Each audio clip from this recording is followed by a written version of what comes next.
মাস প্রচার অভিযান করার পর নির্বাচন 1 ঘন্টা হলো শুরু হয়েছে এবং আমরা আশা করছি সুস্থ এবং নিরপেক্ষ নির্বাচন এখানে হবে। গতকাল রিটার্নিং অফিসার তথা অবজারভারের সঙ্গে সাক্ষাৎ করে আমরা বলে এসেছি যে কোনো ধরনের রিগিং বা ফলস ভোট যাতে এখানে প্রয়োগ করা না হয়, আমরা সেটা দমন করব এবং সবাই যাতে সুস্থভাবে তাদের ভোটাধিকার প্রয়োগ করতে পারেন। গণতন্ত্র এবং সমাজবাদ এর যে সর্বশ্রেষ্ঠ সংবিধান যে অধিকার আমাদেরকে দিয়েছে, সেই অধিকার যাতে যথাযথভাবে সবাই প্রয়োগ করতে পারেন, এটার দিকে আমাদের লক্ষ্য থাকবে এবং সব কিছু ঠিকঠাক যদি হয় আমরা আমাদের প্রার্থী ভারতীয় জাতীয় কংগ্রেসের প্রার্থী অনেক ভোটে জয়ী হবেন বলে আমি আশা করছি।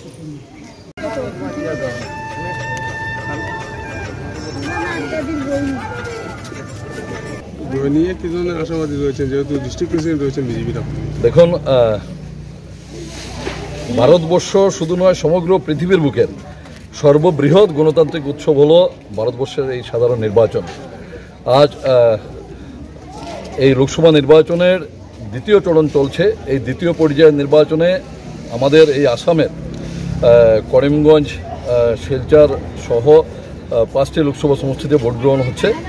আর করিমগঞ্জ লোকসভা সমষ্টির এই উত্তর করিমগঞ্জ বিধানসভা সমষ্টির অন্তর্গত 231 নম্বর পোলিং স্টেশন এই ডিস্ট্রিক্ট ইন্ডাস্ট্রি সেন্টারে এইমাত্র আমি আমার ভোটদান পর্ব সম্পন্ন করলাম। আমার গণতান্ত্রিক অধিকার এটা, এবং সেই সঙ্গে আমি এটা নিশ্চিত বলতে পারি যে করিমগঞ্জ লোকসভা সমষ্টিতে উন্নয়নকে সামনে রেখে মাননীয় প্রধানমন্ত্রী শ্রদ্ধেয় নরেন্দ্র মোদীজির নেতৃত্বাধীন সরকার হতে চলেছে, এই বিষয়কে সামনে রেখে করিমগঞ্জ লোকসভা সমষ্টির সর্বস্তরের জনসাধারণ আগামী দিনে যাতে উন্নয়ন আরও ত্বরান্বিত হয়, এই লোকসভা সমষ্টির সাধারণ জনগণ যাতে অন্ততপক্ষে উন্নত থেকে উন্নততর জীবনযাপন করতে পারেন, সেই লক্ষ্য নিয়ে মানুষ ইতিমধ্যে নিশ্চিত করেছেন, মানুষ সিদ্ধান্ত গ্রহণ করেছেন। আর করিমগঞ্জ লোকসভা সমষ্টি থেকে বিজেপি প্রার্থী কৃপানাথ মালা জয় 100% নিশ্চিত আছে।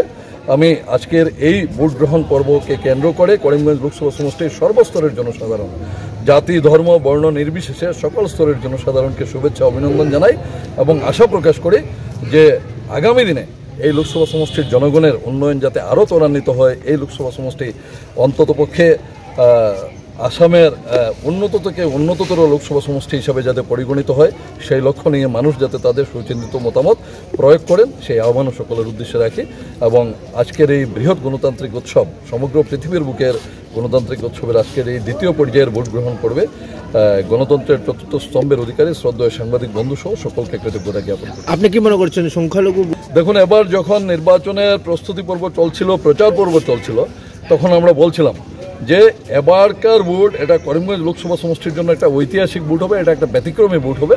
আর এবারের ভোটে এটা প্রচার পর্ব যেদিন সম্পন্ন হয়েছে সেই দিন আমরা বলেছি যে এবার শুধু জাতি ধর্ম বর্ণ নির্বিশেষে নয়, অন্ততপক্ষে রাজনৈতিক ভেদাভেদ বলে মানুষ সিদ্ধান্ত গ্রহণ করেছেন যে করিমগঞ্জ লোকসভা সমষ্টি থেকে বিজেপি প্রার্থী শ্রী কৃপানাথ মালার জয় সুনিশ্চিত করতে হবে। আমরা বিগত দিনে অন্ততপক্ষে 2019-এর লোকসভা নির্বাচনে এমন কিছু এলাকা ছিল, এমন কিছু পকেট ছিল যেখানে আমাদের প্রার্থী কৃপানাথ মালা কম ভোট পেয়েও সাংসদ নির্বাচিত হয়েছিলেন।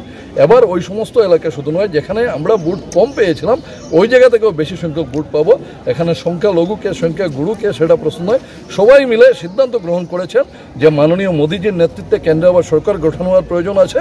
আর আসামে আমাদের মাননীয় যশস্বী মুখ্যমন্ত্রী শ্রদ্ধেয় ডক্টর হিমন্ত বিশ্ব শর্মা মহোদয়ের নেতৃত্বে যে সরকার চলছে, এই সরকারের অন্ততপক্ষে আরও আগামী দিনে যাতে আসামকে আরও উন্নত থেকে উন্নততর করা যায় সেই লক্ষ্য নিয়ে করিমগঞ্জ লোকসভা সমষ্টি থেকে বিজেপি প্রার্থী কৃপানাথ মালার জয় সুনিশ্চিত করে। দেখুন, আমি প্রথম দিন বলেছিলাম এই লোকসভা সমষ্টিতে লড়াই করছেন কংগ্রেস এবং ইউডিএফ প্রার্থী। কে দ্বিতীয় স্থান অধিকার করবেন সেটা নিয়ে লড়াই হচ্ছে, কে জিতছেন সেটা নিয়ে কোনো লড়াই হচ্ছে না।